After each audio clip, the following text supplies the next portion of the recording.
şehri. Arkadan sevdarımı, ak yolurdu günahımı.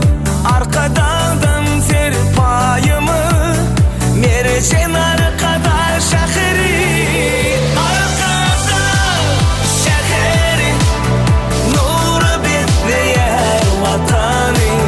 Arkada şehri, bilgilerin alma kakanı. Tabi yanlar içinde, balta seyranlar içinde, köşkü ivanlar içinde, nurlu arkada şehri.